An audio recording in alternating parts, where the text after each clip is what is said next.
Tayo na po.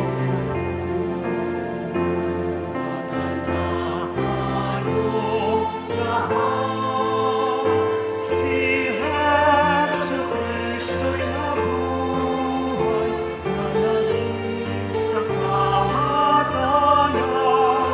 Alleluia, Alleluia.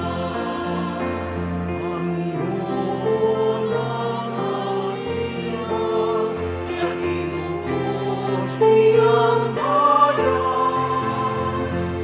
Manupuring nalilihan, masayang nag-iiwan. Panalangin tayong lahat, si Jesu Cristo nabuhay, nanalig sa kamatayan. Alleluia,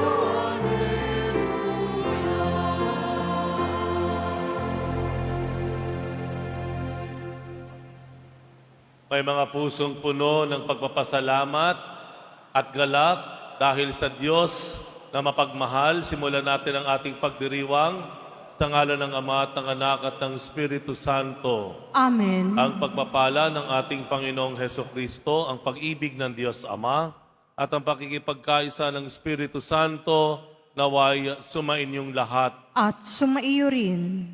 Tayo po ay inutusan ng Diyos na mahalin siya. At kung mamahalin natin ang Diyos, ang sabi ng Panginoon, kailangan natin siyang sundin.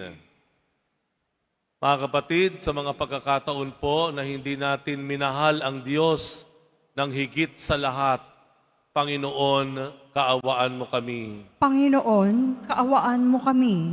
Sa mga pagkakataon ng ating pag-ibig sa Diyos ay tanging sa labi lamang, ngunit hindi nakikita sa ating gawa. Kristo, kaawaan mo kami. Kristo, kaawaan mo kami. Sa mga pagkakataon na inuna natin ang ating galit o pagkamuhi sa ating kapwa, maging sa ating sarili, Panginoon, kaawaan mo kami. Panginoon, kaawaan mo kami. Kaawaan tayo ng mga pangyarihang Diyos, patawarin tayo sa ating mga kasalanan, at patnubayan tayo sa buhay na walang hanggan. Amen.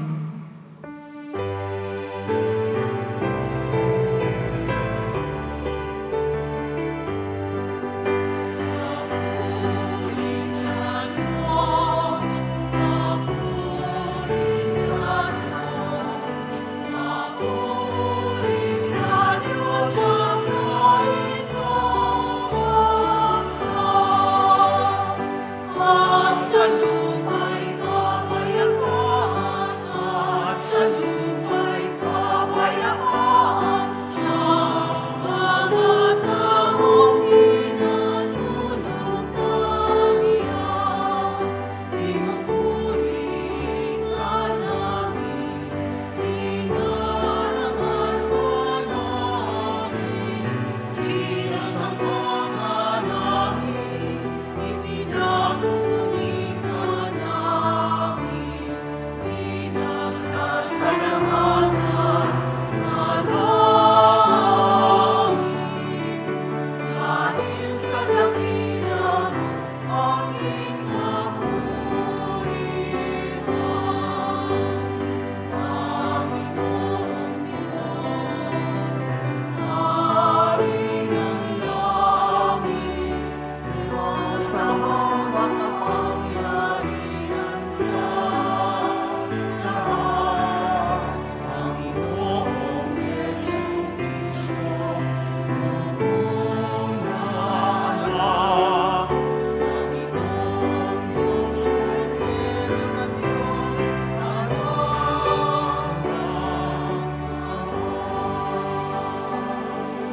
at ang kataas-taasan.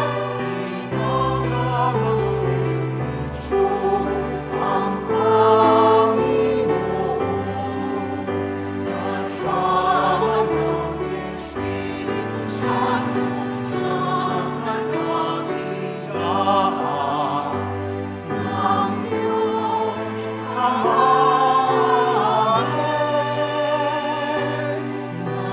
Diyos Ama.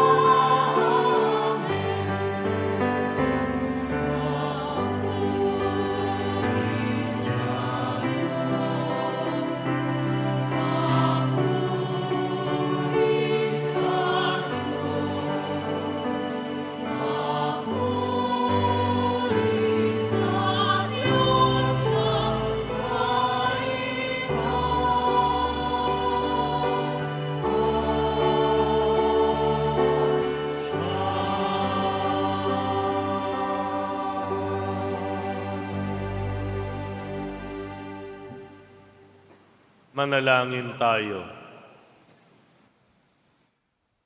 Ama naming makapangyarihan, gawin mong sa masasayang araw na ito ng aming pagdiriwang sa pagkabuhay ni Kristo, kami ay makaganap ng pagdiriwang na wagas upang ang aming ginugunita ay lagi naming matupad sa gawa. Sa pamamagitan ni Hesu Kristo kasama ng Espiritu Santo, magpasawalang hanggan. Amen. Magsiupo muna po ang lahat.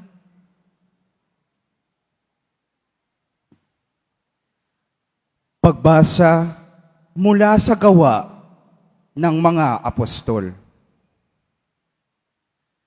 Noong mga araw na iyon, may ilang taong dumating sa Antioquia mula sa Judea at itinuro sa mga kapatid ang ganito: kapag hindi kayo nagpatuli ayon sa kautusan ni Moises, hindi kayo maliligtas.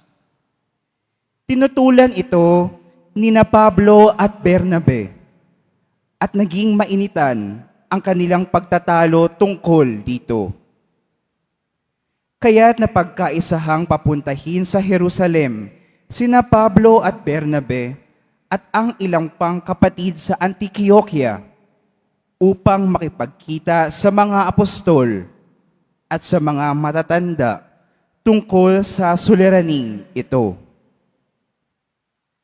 Kaya't minabuti ng mga apostol, ng matatanda, at ng buong simbahan na pumili ng ilan sa kanila upang suguin sa Antioquia kasama nina Pablo at Bernabe.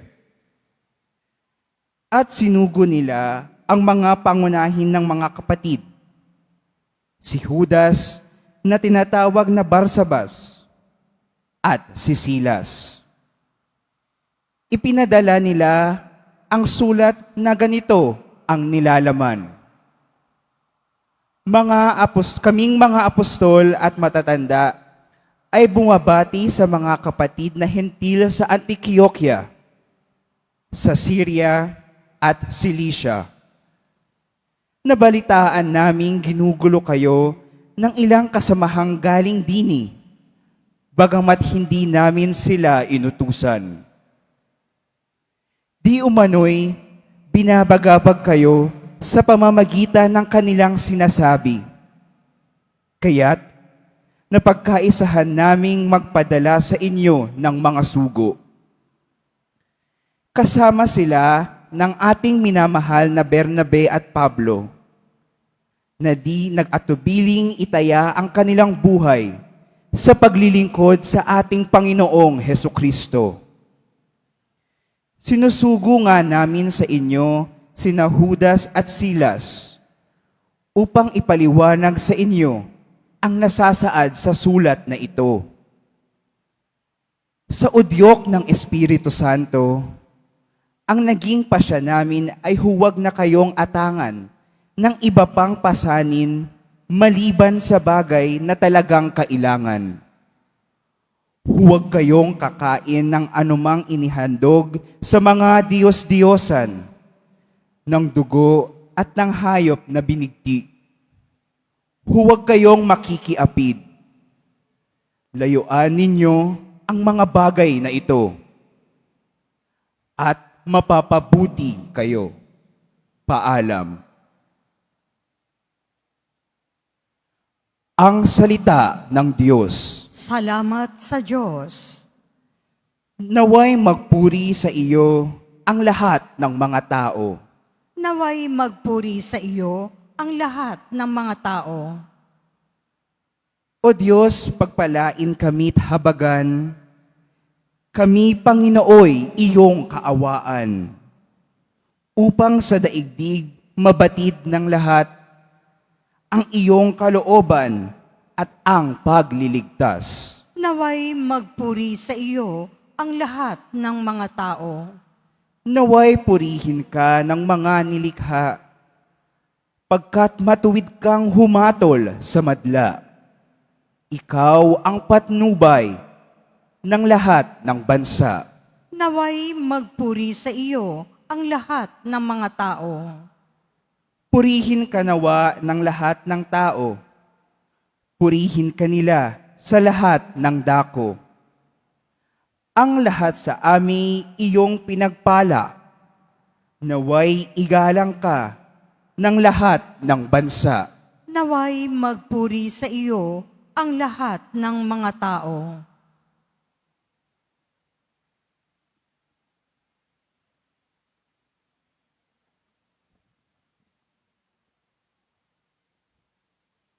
Pagbasa mula sa aklat ng pahayag.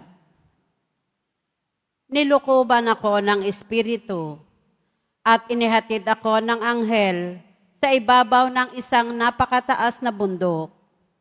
Ipinakita niya sa akin ang Jerusalem, ang banal na lungsod, na bumababa mula sa langit, buhat sa Diyos. Nagliliwanag ito dahil sa kaniningan ng Diyos. Kumikislap na gaya ng hiyas na haspeng sinlinaw ng kristal. Ang pader nito'y makapal at mataas at may 12 pinto. Bawat isa'y may bantay na anghel. Nakasulat sa mga pinto ang pangalan ng 12 lipi ng Israel. 3 ang pinto ng bawat panig, 3 sa silangan, 3 sa timog, 3 sa hilaga at 3 sa kanluran. Ang pader ng lungsod ay may 12 saligang bato at nakasulat dito ang pangalan ng 12 apostol ng Kordero.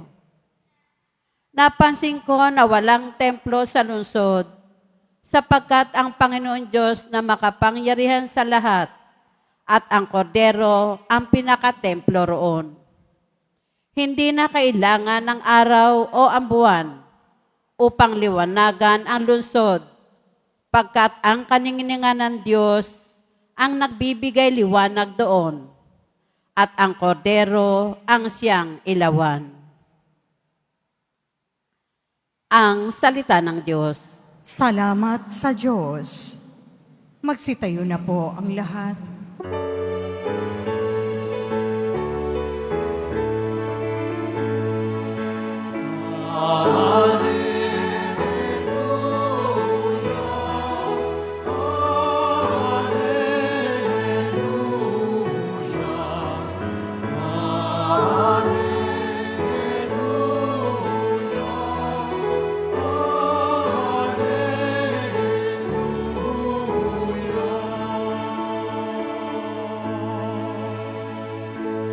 Ang sa akin nagmamahal, tutupad sa aking aral, ama't ako'y mananahan.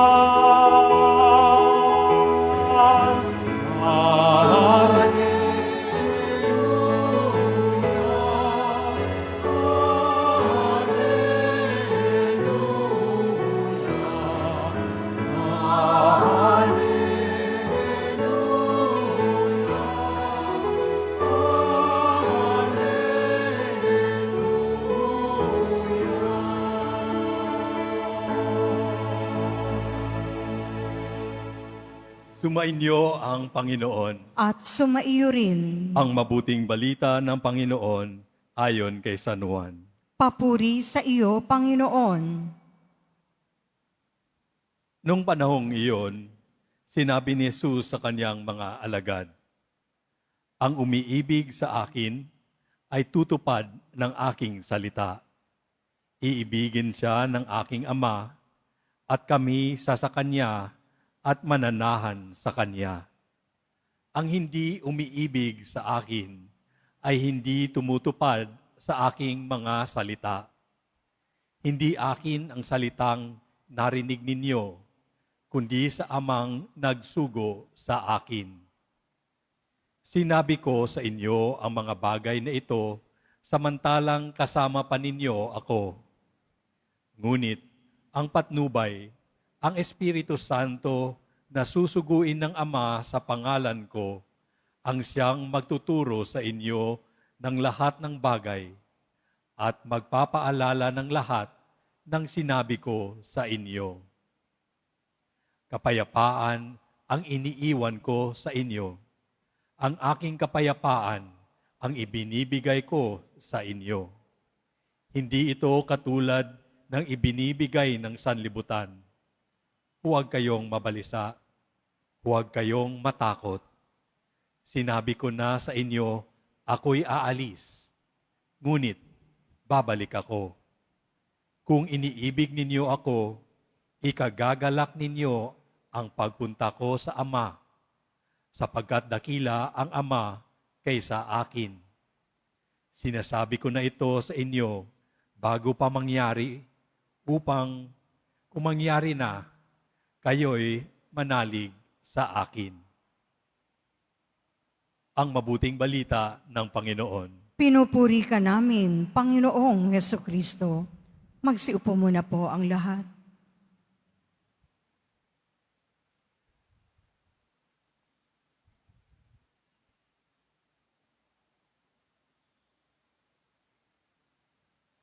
Ang umiibig sa akin ay tutupad sa aking salita. Pwede po ba tayong sumunod kahit hindi natin mahal yung tao? O pwede bang sabihin natin nagmamahal tayo kahit hindi naman tayo sumusunod? Ang sabi nila, sa taong nagmamahal, para sumunod, walang kailangang dahilan. Pero sa taong walang pagmamahal, para sumunod, kailangan ng dahilan. Itong pagsunod at pagmamahal ay dalawang bagay na hindi pwedeng paghiwalayin. Halimbawa na lamang, sinusunod mo kahit hindi mo naman mahal. Ano ibig sabihin nun?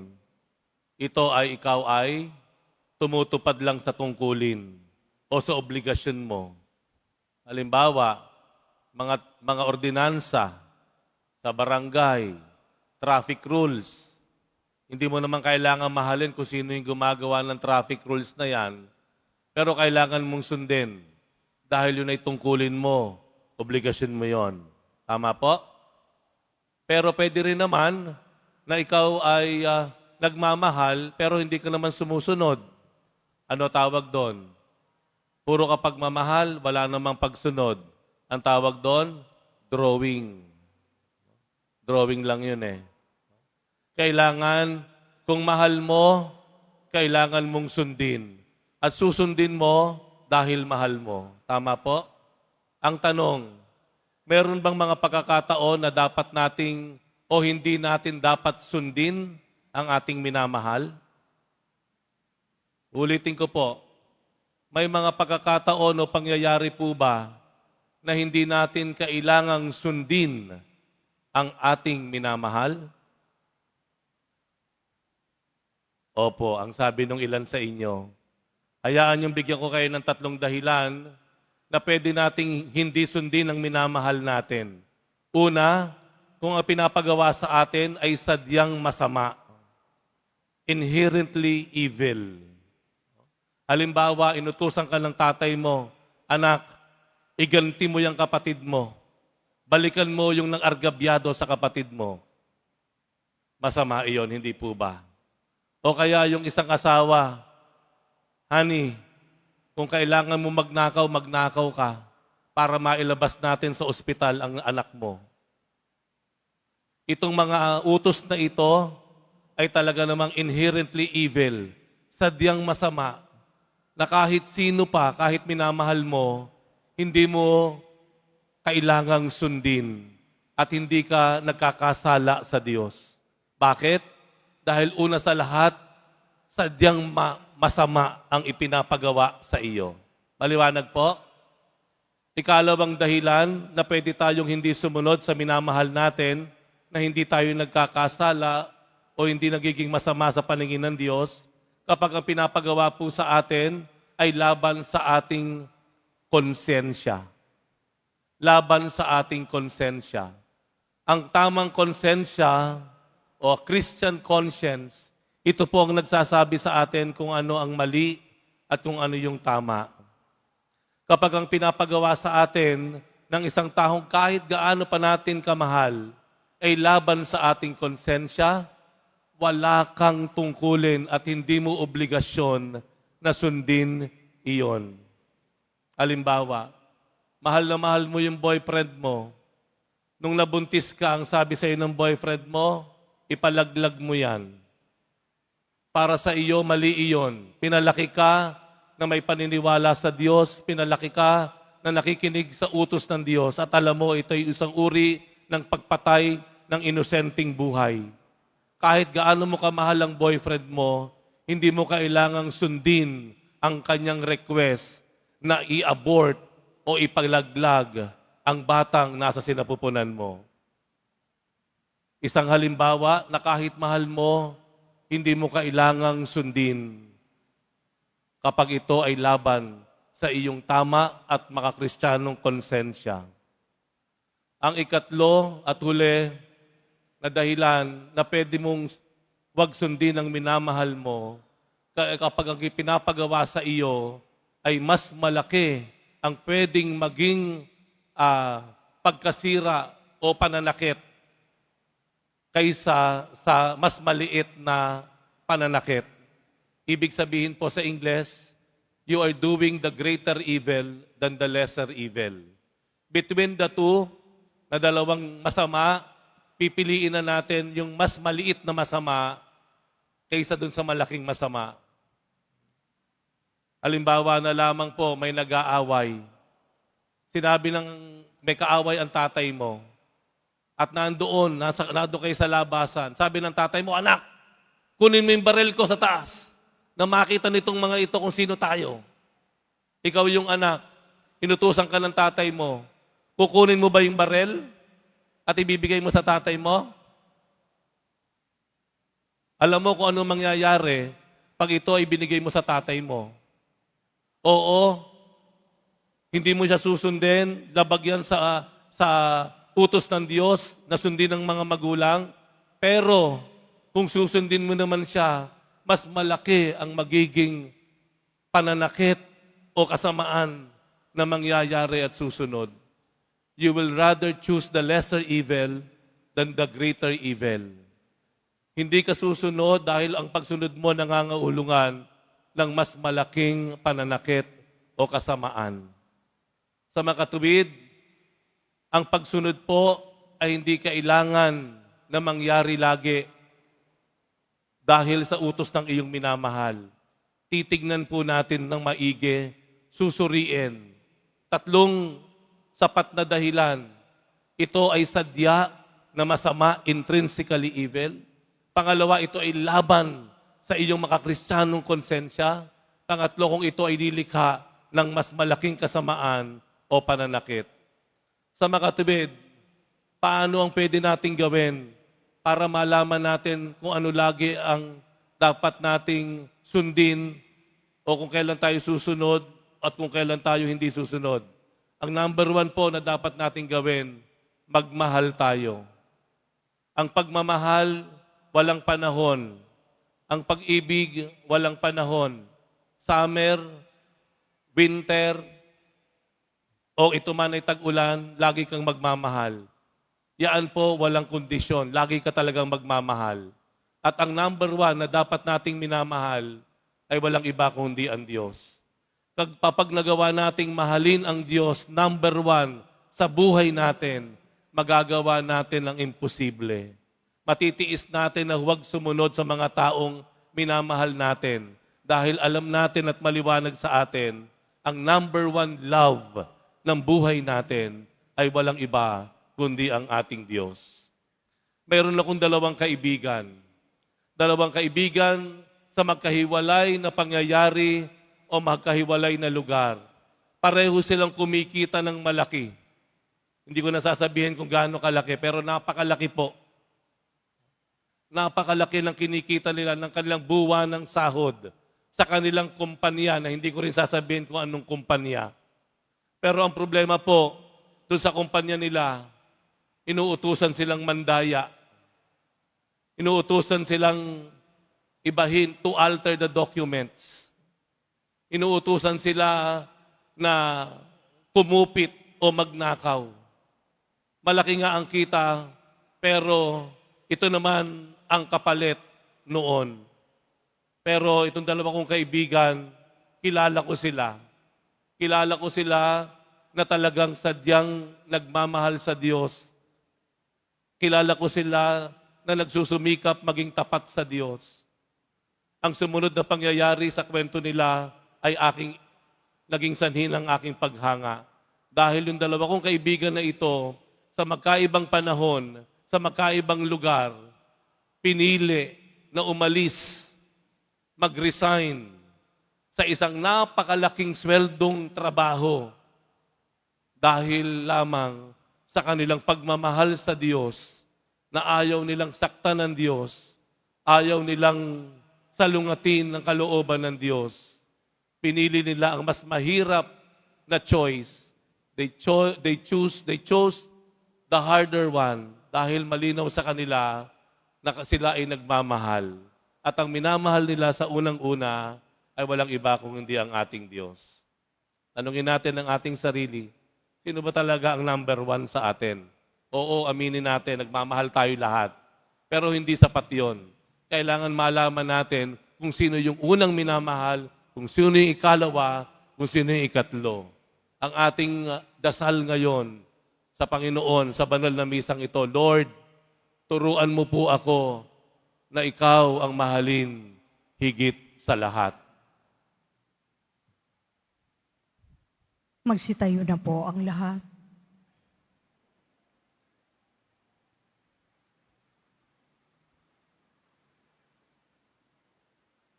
Sumasampalataya ako Sa Diyos amang makapangyarihan sa lahat na may gawa ng langit at lupa. Sumasampalataya ako kay Jesucristo, iisang anak ng Diyos, Panginoon nating lahat. Nagkatawang tao siya, lalang ng Espiritu Santo. Ipinanganak ni Santa Mariang Birhen, pinagpakasakit ni Poncio Pilato, ipinako sa krus, namatay, inilibing, nanaog sa kinaroroonan ng mga yumao, nang may ikatlong araw, nabuhay ng muli, umakyat sa langit, naluluklok sa kanan ng Diyos, amang makapangyarihan sa lahat. Doon magmumulang paririto at huhukom sa nga nabubuhay at nangamatay na tao. Sumasampalataya naman ako sa Diyos Espiritu Santo, sa banal na simbahang Katolika, sa kasamahan ng mga banal, sa kapatawaran ng mga kasalanan, sa pagkabuhay na muli ng nangamatay na tao, at sa buhay na walang hanggan. Amen. Minamahal kong mga kapatid, ang tunay na pagmamahal sa Panginoon ay naipakita sa pagtitiwala sa Kanya at pagtupad sa Kanyang mga salita. Itaas natin sa Diyos ang ating mga kahilingan at buong pagtitiwala tayong manalangin. Panginoon, ipagkaloob mo ang aming kahilingan. Panginoon, ipagkaloob mo ang aming kahilingan. Bigyan mo ng lakas, kalusugan, at karunungan ang mga namumuno sa simbahan, lalo na ang aming Santo Papa, upang ganap nilang magabayan ang buong sambayanan sa pagpapahayag pagsasabuhay ng mabuting balita ng kaligtasan. Manalangin tayo. Panginoon, ipagkaloob mo ang aming kahilingan. Pagkalooban mo ng pusong makadiyos at makatao ang mga namumuno sa aming bayan upang makapaglingkod sila ng tapat sa kanilang mga nasasakupan. Manalangin tayo. Panginoon, ipagkaloob mo sa amin ang kahilingan. Pagpalain nawa bayang Pilipinas upang tayong lahat na nanirahan dito ay magkaisa at magtulungan tungo sa isang mapayapa, malaya at masaganang bansa. Manalangin tayo. Panginoon, ipagkaloob mo ang aming kahilingan. Pagpalain nawa ang mga kapatid naming may sakit, may kapansanan, dukha at mga binabaliwala sa lipunan upang sila'y makatagpo ng kapanatagan sa Diyos sa pamamagitan ng ating paglingap at pakikiisa sa buhay kasama nila. Manalangin tayo. Panginoon, ipagkaloob mo ang aming kahilingan.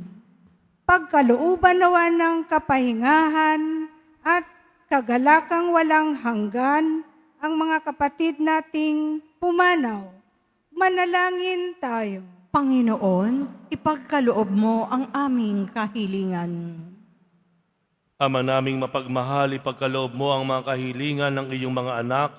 Panatilihin mo kaming nakakapit sa iyong salita upang lumago kami sa iyong dakilang pag-ibig sa pamamagitan ni Jesucristo na aming Panginoon. Amen.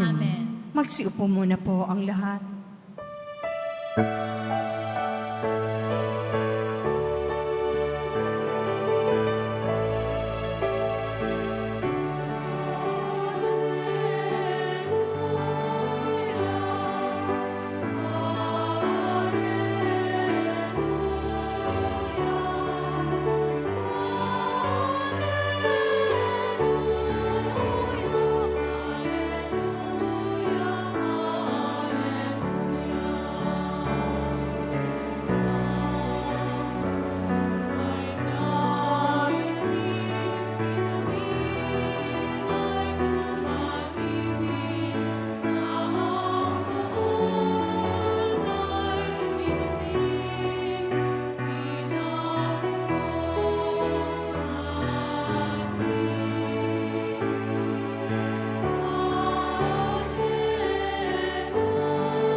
Magsitayo na po ang lahat. Manalangin kayo mga kapatid upang ang paghahain natin ay kalugdan ng Diyos amang makapangyarihan. Tanggapin nawa ng Panginoon itong paghahain sa iyong mga kamay, sa kapurihan niya at karangalan, sa ating kapakinabangan at sa buong sambayanan niyang banal. Ama naming lumikha, paakyatin mo sa iyong piling sa kalangitan ang aming mga panalangin kalakip ng haing mga alay, upang ang mga pinapagindapat mong gawing dalisay ay maging marapat na makasalo sa piging ng iyong pagmamahal.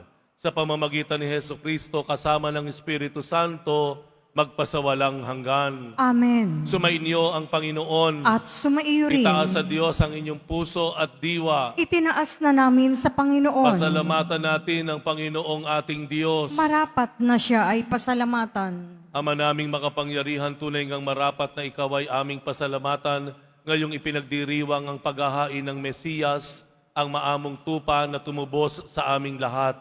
Ang katawan ng anak mong sa krus na bayubay ay handog ng pag-ibig na walang kapantay. Ito ang paghahaing ganang mong kinalugdan, ito ang nilunggati ng dating pag-aalay. Ang buong sarili ng anak mong si Jesus ay inihain sa iyo upang kami matubos. Siya ang dambana at paring naghahandog. Siya pa rin ang tupang handog na ibinukod. Kaya kaisa ng mga anghel na nagsisiawit ng papuri sa iyo ng walang humpay sa kalangitan, kami nagbubuni sa iyong kadakilaan.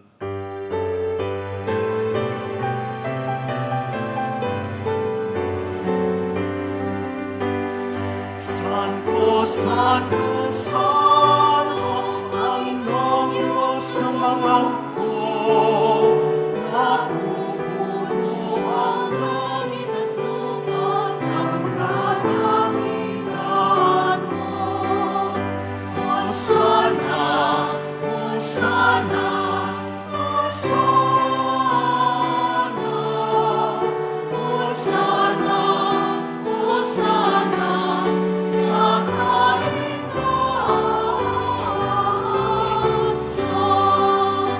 pinagpalang ang maririto, sa ngalan ng Panginoon.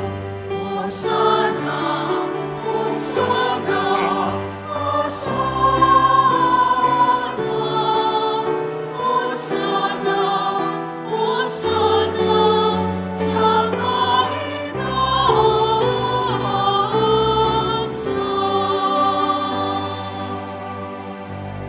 Magsinuhod po ang lahat. Ama naming banal, ikaw ang bukal ng tanang kabanalan. Kaya't sa pamamagitan ng iyong Espiritu, gawin mo banal ang kaloob na ito, upang para sa amin ay maging katawan at dugo ng aming Panginoong Hesukristo. Bago niya pinagtiis ang kusang loob na maging handog, hinawakan niya ang tinapay. Pinasalamatan kaniya, pinaghati-hati niya yon, iniabot sa kanyang mga alagad at sinabi, tanggapin ninyong lahat ito at kanin. Ito ang aking katawan na yahandog para sa inyo.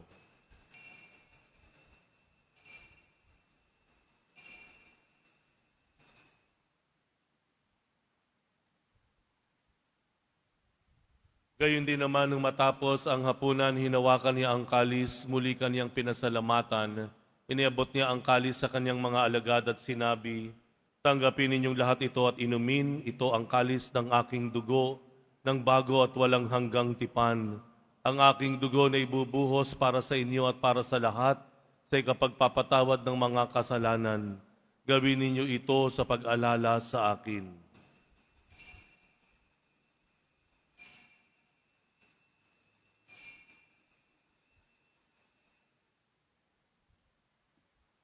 Magsitayo na po ang lahat. Ipagbunyi natin ang misteryo ng pananampalataya. Si Kristo'y namatay, si Kristo'y nabuhay, si Kristo'y babalik sa wakas ng panahon. Ama, ginagawa namin ngayon ang pag-alala sa pagkamatay at muling pagkabuhay ng iyong anak, kaya't iniaalay namin sa iyo ang tinapay na nagbibigay buhay at ang kalis na nagkakaloob ng kaligtasan. Kami nagpapasalamat dahil kami iyong minarapat na tumayo sa harap mo para maglingkod sa iyo. Isinasamo namin, kaming magsasalo-salo sa katawan at dugo ni Kristo ay mabuklod sa pagkakaisa sa pamamagitan ng Espiritu Santo. Ama, lingapin mo ang iyong simbahang laganap sa buong daigdig. Puspusin mo kami sa pag-ibig kaisa ni Leon na aming Papa at ni Jose na aming Obispo at ng Tanang Kaparian. Alalahanin mo rin ang mga kapatid naming nahimlay na may pag-asang sila'y muling mabubuhay, gayon din ang lahat ng mga pumanaw. Kaawaan mo sila at patuloyin sa iyong kaliwanagan. Kaawaan mo at pagindapatin kaming lahat na makasalo sa iyong buhay na walang wakas, kaisa na mahal na Birheng Maria na Ina ng Diyos, ng kabiyak ng puso niyang si San Jose, kaisa ng mga apostol, ni San Juan Bautista, at ang lahat ng mga banal na namuhay dito sa daigdig ng kalugod-lugod sa iyo, maipagdiwang nawa namin ang pagpupuri sa ikararangal mo sa pamamagitan ng iyong anak na aming Panginoong Hesukristo. Sa pamamagitan ni Kristo, kasama niya at sa Kaniya, ang lahat ng parangal at papuri ay sa iyo, Diyos amang makapangyarihan, kasama ng Espiritu Santo, magpasawalang hanggan.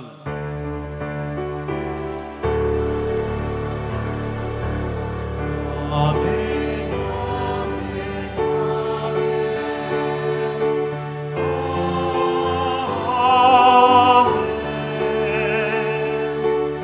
Amen. Amen.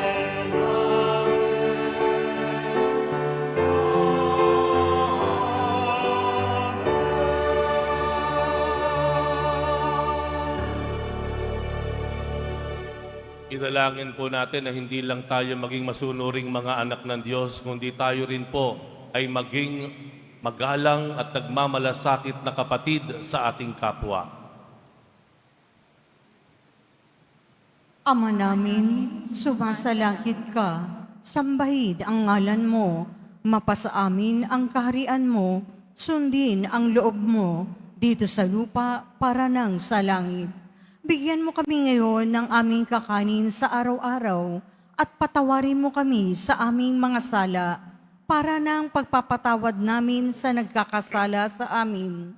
At huwag mo kaming ipahintulot sa tukso at iadya mo kami sa lahat ng masama. Hinihiling namin kami iadya sa lahat ng masama, pagkalooban ng kapayapaan araw-araw, iligtas sa kasalanan at ilayo sa lahat ng kapahamakan, samantalang aming pinananabikan ang dakilang araw ng pagpapahayag ng tagapagligtas naming si Hesukristo. Sapagkat iyo ang kaharian at ang kapangyarihan at ang kapurihan magpakailanman. Amen. Panginoong Hesukristo, sinabi mo sa iyong mga apostol, kapayapaan ang iniiwan ko sa inyo, ang aking kapayapaan ang ibinibigay ko sa inyo. Tunghayan mo ang aming pananampalataya at huwag ang aming pagkakasala. Pagkalooban mo kami ng kapayapaan at pagkakaisa ayon sa iyong kalooban, kasama ng Espiritu Santo magpasawalang hanggan. Amen. Ang kapayapaan ng Panginoon ay laging sumainyo. At sumaiyo rin. Magbigayan kayo ng kapayapaan sa isa't isa.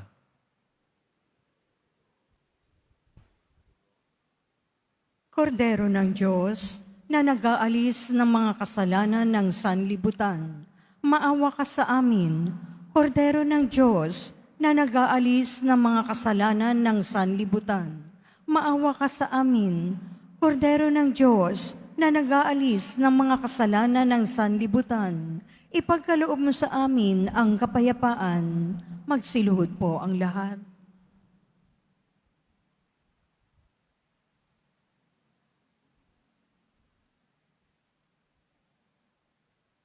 Ito ang kordero ng Diyos, itong nag-aalis ng kasalanan ng sanlibutan, mapalad ang mga inaanyayahan sa kanyang piging. Panginoon, hindi ako karapat-dapat na magpatuloy sa iyo, ngunit sa isang salita mo lamang ay gagaling na ako.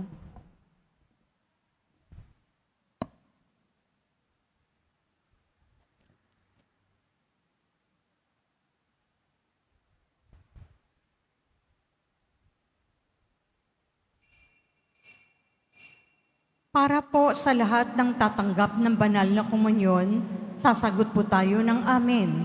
Pagkasabi ng pari o ng lay minister ng katawan ni Kristo at isubo agad sa bibig bago umalis sa harapan ng pari o lay minister. Sumunod po tayo.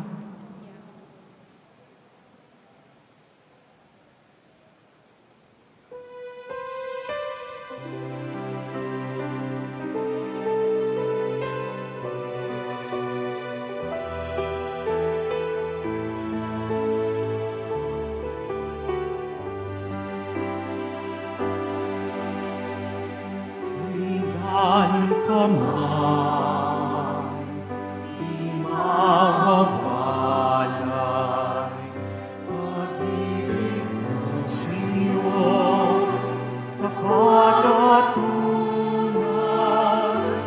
Kailan ka man huwag mabahala,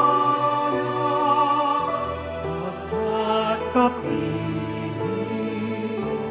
ako't minahal.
Anong ibig, anong naging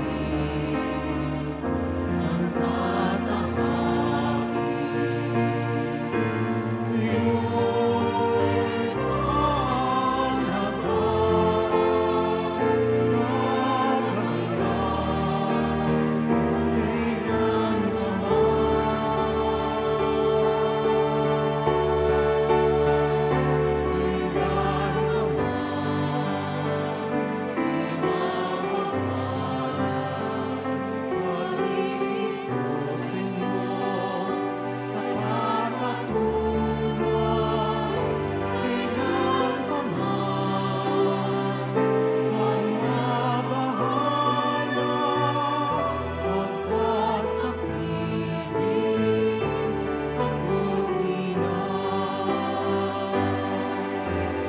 sa aking sinugo, wag masitayo, wag masusuko. Kayo'y pangunahan, magsasaya, kailan pa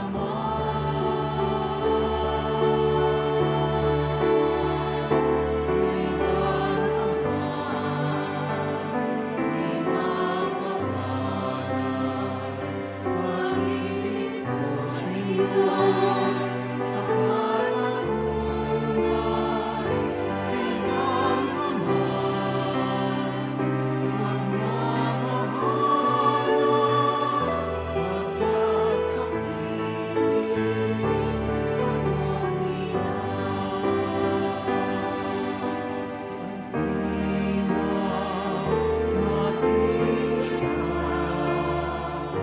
nangangamba, nangungulila. Kayo'y aming hinamon, ngunit sinuyo sa aking puso.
Magsitayo na po ang lahat.